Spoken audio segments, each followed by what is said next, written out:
Hi, friends, welcome to my channel learn.pk. Subscribe my channel to learn daily new things. ऊपर हमने एक blank database आपके लिए लिया हुआ है आपको समझाने के लिए कि आप स्पार्कलाइन का किस तरीके से यूज कर सकते हैं। तो आपको करना क्या है, तो सबसे पहले हम लोग जनवरी का डेटा देखते हैं कि जनवरी की स्पार्कलाइन किस तरीके से हमने ऊपर की तरफ जो क्रिएट की थी वो किस तरीके से आप क्रिएट कर सकते हैं। तो इसके लिए आपको जनवरी के ऊपर क्लिक करना है, यानी यहाँ पर आपको अपने सेल की हाइट को इंक्रीज कर लेना है और इंक्रीज करने के बाद आप यहाँ पर क्लिक कर लीजिए। क्लिक करने के बाद आपको जाना है इंसर्ट टैब के अंदर और इंसर्ट टैब के अंदर आप देखेंगे आपके सामने एक ऑप्शन शो होगा कॉलम स्पार्कलाइन का। इस कॉलम स्पार्कलाइन पे जैसे आप क्लिक करेंगे तो क्लिक करने के बाद आप देखेंगे आपके सामने एक डायलॉग बॉक्स ओपन होगा।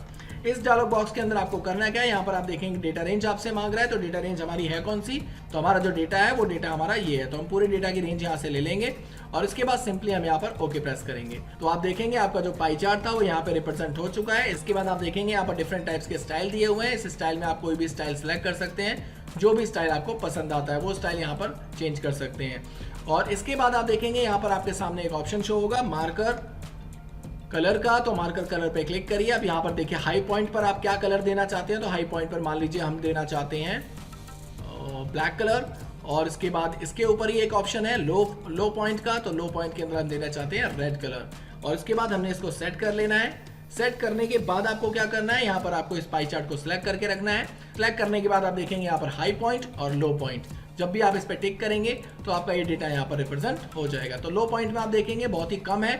यहाँ अगर ध्यान से देखेंगे आप तो आपको दिखाई देगा लो पॉइंट यहाँ रेड कलर में शो हो रहा है। अगर यहाँ पर हम किसी डेटा को लो पॉइंट कर देते हैं, जैसे मैंने यहाँ पर 3 टाइप कर दिया और 3 टाइप करने के बाद मैंने एंटर प्रेस किया।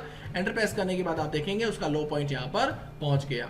उसी हिसाब से अपने लो पॉइंट को हाई पॉइंट को मैनेज कर सकते हैं, उसके कलर्स को मैनेज कर सकते हैं और स्पार्कलाइन को मैनेज कर सकते हैं। इसके बाद इसको आप राइट की तरफ ड्रैग करके कंट्रोल आर जैसी प्रेस करेंगे। कंट्रोल आर प्रेस करते ही आप देखेंगे आपका जो पाई चार्ट था वो यहाँ पर फुलफिल हो चुका है। इसके बाद हम बात करते हैं स्पार्कलाइन की। स्पार्कलाइन आप किस तरीके से क्रिएट कर सकते हैं। तो स्पार्कलाइन के लिए आपको क्या करना है, इसको सबसे पहले स्पार्कलाइन वाले ऑप्शन पर आपको क्लिक करना है। क्लिक करने के बाद इंसर्ट टैब में जाना है। इंसर्ट टैब के अंदर जाने के बाद यहाँ पर आप देखेंगे लाइन का एक ऑप्शन है, यानी लाइन चार्ट आपको बता रहा है। तो लाइन के थ्रू आप किस तरीके से अपने डेटा को मैनेज कर सकते हैं, किस तरीके से सामने वाली पार्टी को ये रिप्रेजेंट कर सकते हैं, अपने बॉस को रिप्रेजेंट कर सकते हैं। तो इसके लिए आपको क्लिक करना है इस लाइन वाले ऑप्शन पर। लाइन वाले ऑप्शन पर क्लिक करने के बाद आपको यहाँ से डेटा की रेंज लेनी है। तो डेटा की हम लोग यहाँ से रेंज ले लेते हैं। रेंज लेने के बाद आपको सिंपली ओके प्रेस करना है। ओके प्रेस करने के बाद आप देखेंगे आपका यहाँ पर लाइन चार्ट क्रिएट हो चुका है। इसके बाद आप देखेंगे यहाँ पर डिफरेंट टाइप्स के आपको आपके सामने थीम दी गई है, आप उसको यूज कर सकते हैं। इसके अलावा इसके साइज को अगर आप इंक्रीज करना चाहें, यानी इसको थोड़ा सा बोल्ड करना चाहें, तो इसको बोल्ड करने के लिए आपको जाना है स्पार्कलाइन कलर पे। स्पार्कलाइन कलर पे जैसे आप क्लिक करेंगे तो आप देखेंगे यहाँ पर इसकी विड्थ का ऑप्शन आ गया। इस विड्थ वाले ऑप्शन पर जाकर के आपको जो भी लाइन सेलेक्ट करनी है वो लाइन यहाँ पे सिलेक्ट कर सकते हैं। आप देखेंगे आपका जो स्पार्क लाइन था वो बोल्ड हो चुका है। और इसके बाद इसकी लाइन को थोड़ा सा कम कर लेते हैं हम लोग, ये ज्यादा बोल्ड लग रहा है। और उसके बाद यहाँ पर आप देखेंगे मार्कर का ऑप्शन है। जैसे आप मार्कर वाले ऑप्शन पर क्लिक करेंगे तो आपके जितने भी पॉइंट्स थे वो यहाँ पर रिप्रेजेंट हो जाएंगे। और इन पॉइंट्स के कलर को अगर आप यहाँ से मैनेज करना चाहते हैं, यानी मार्कर में जाकर के हाई पॉइंट या लो पॉइंट के कलर को मैनेज करना चाहते हैं, तो यहाँ से क्लिक करके आप लो पॉइंट या हाई पॉइंट के कलर को मैनेज कर सकते हैं। तो मान लीजिए हम यहाँ पे रेड ले लेते हैं हाई पॉइंट के लिए और इसके बाद हम लो पॉइंट के लिए यहाँ पर ले लेते हैं ब्लैक। ब्लैक लेने के बाद हम यहाँ पर सिंपली ओके प्रेस करेंगे। ओके प्रेस करने के बाद यहाँ पर आपको लो पॉइंट और हाई पॉइंट को मैनेज करना है। तो इस तरीके से आप कर सकते हैं। फर्स्ट पॉइंट को भी मैनेज कर सकते हैं, लास्ट पॉइंट को भी मैनेज कर सकते हैं और नेगेटिव पॉइंट को भी आप यहाँ पे इजीली मैनेज कर सकते हैं। बिल्कुल इसी तरीके से आप यहाँ पे इसके कलर को चेंज कर सकते हैं, साथ के साथ यहाँ से आप इसके स्टाइल को भी चेंज कर सकते हैं। तो डिफरेंट टाइप से आपको यहाँ पर दिखाई दे रहा है स्पार्कलाइन, आप इसका यहाँ पर यूज कर सकते हैं। इसके बाद आपको अगर इसको नीचे की तरफ ड्रैग करना है तो सिंपली आप डेटा को यहाँ पर नीचे की तरफ ड्रैग करिए और कंट्रोल डी दबा दीजिए। कंट्रोल डी दबाते ही आप देखेंगे आपकी जो स्पार्कलाइन थी वो यहाँ पर इजीली मैनेज हो चुकी है। और इसके बाद हम बात करते हैं यहाँ पर कॉलम स्पार्कलाइन की। कॉलम स्पार्कलाइन आपका किस लिए यूज किया जाता है, तो कॉलम में मैंने आपको बता दिया।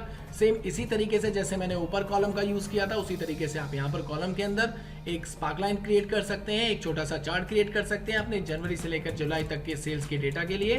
तो इसको भी मैं आपको करके दिखाता हूँ। आपको यहाँ कॉलम स्पार्कलाइन पर सिंपली क्लिक करना है। क्लिक करने के बाद इंसर्ट टैब में जाना है और इंसर्ट टैब में जाने के बाद यहाँ पर आप देखेंगे आपके सामने कॉलम स्पार्कलाइन का एक ऑप्शन है। इस वाले ऑप्शन पर आपको सिंपली क्लिक कर देना है। क्लिक करने के बाद यहाँ से आपको अपने डेटा की रेंज ले लेनी है। रेंज लेने के बाद सिंपली आप जैसे ही ओके प्रेस करेंगे, ओके प्रेस करने के बाद आप देखेंगे आपका कॉलम स्पार्कलाइन यहाँ पर रिप्रेजेंट हो जाएगा।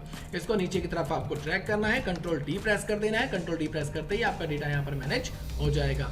इसके बाद यहाँ पर सेम उसी तरीके से आप यहाँ पे स्टाइल चेंज कर सकते हैं, इसके कलर्स को चेंज कर सकते हैं और यहाँ पर हाई पॉइंट और लो पॉइंट को मैनेज कर सकते हैं। जैसे मैंने मान लीजिए हाई पॉइंट को यहाँ पर दे दिया रेड कलर और उसके बाद अगर लो पॉइंट को मुझे मैनेज करना है तो लो पॉइंट को मैं दे देता हूँ मान लीजिए ब्लैक कलर और उसके बाद मैं इसको मैनेज कर सकता हूँ। तो ब्लैक कलर में जो हमारा डेटा आ रहा है वो हमारा लो पॉइंट है और रेड कलर में जो हमारा डेटा आ रहा है वो हमारा हाई पॉइंट है। तो इस तरीके से आप यहाँ से डेटा को मैनेज भी कर सकते हैं, अपने हिसाब से डेटा को यहाँ से चेंज भी कर सकते हैं, कलर्स को आप अपने हिसाब से मैनेज कर सकते हैं। जिसके बाद हम लोग बात करेंगे विन लॉस स्पार्क लाइन का। अब इसका यूज किस तरीके से किया जाता है, सिंपली आपको सेल पर क्लिक करना है उसी तरीके से और इस वाले स्पार्क लाइन पर क्लिक करना है और अपने डेटा की उसी तरीके से एज इट इज रेंज ले लेनी है और सिंपली ओके प्रेस कर देना है। ओके प्रेस करने के बाद यहाँ से आप सेम उसी तरीके से डेटा को चेंज कर सकते हैं, अपने हिसाब से कलर्स को चेंज कर सकते हैं, कलर्स को मैनेज कर सकते हैं और इसके बाद इसको सिंपली आप नीचे तक ला करके और कंट्रोल डी प्रेस कर सकते हैं। कंट्रोल डी प्रेस करते ही आप देखेंगे आपकी यहाँ पर जो स्पार्क लाइन थी वो यहाँ पर रिप्रेजेंट हो चुकी है और इसको भी आप अपने हिसाब से कलर्स के थ्रू मैनेज कर सकते हैं। तो इसको आपको सिलेक्ट करके रखना होगा, स्पार्क लाइन टूल पर जाना होगा और यहाँ से आपको जाना होगा मार्कर कलर पे।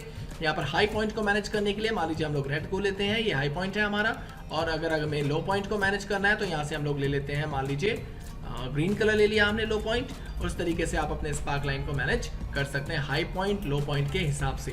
और भी ऑप्शंस दिए हुए हैं, अगर आप फर्स्ट पॉइंट मैनेज करना चाहते हैं, लास्ट पॉइंट मैनेज करना चाहते हैं, नेगेटिव पॉइंट मैनेज करना चाहते हैं तो उसका कलर भी आप यहाँ पर इजीली अपने हिसाब से मैनेज कर सकते हैं। तो दोस्तों यही था हमारा स्पार्क लाइन का चैप्टर। अगर आप MS Excel के 2019 वर्जन में जो एक अपग्रेड आया है फिल्टर का, और फिल्टर में आप देखेंगे दो ऑप्शन है हमारे सामने, एक स्लाइसर का और एक टाइमलाइन का।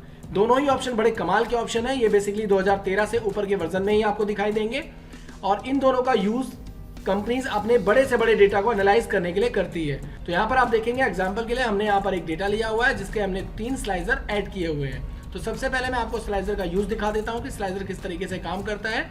यहाँ पर आप देखेंगे हमारे पास कुछ सेल्समैन के नाम है, उनकी कंट्रीज के नेम है, उनके आइटम्स के नेम है और उनकी कैटेगरी है। यहाँ पर आप देखेंगे उसकी क्वांटिटी, प्राइस और टोटल प्राइस है।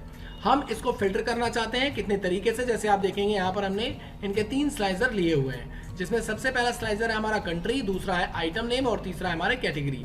हम इन तीनों ही स्लाइसर के अकॉर्डिंग अपने डेटा को फिल्टर कर सकते हैं। किस तरीके से, जैसे मान लीजिए मुझे इस पूरे डेटा में से सिर्फ और सिर्फ इंडिया का ही डेटा देखना है तो जैसे ही मैं इंडिया पर क्लिक करूंगा आप देखेंगे सिर्फ इंडिया का ही डेटा मेरे सामने रिप्रेजेंट होगा और इसके जो प्राइस लिस्ट है, जो क्वांटिटी है और टोटल प्राइस लिस्ट है वो आप देखेंगे दोनों यहाँ पर शो हो चुकी है। यानी कि अगर आप 17 और 24 को प्लस करेंगे तो 41 ही क्वांटिटी यहाँ पर रिप्रेजेंट होगी।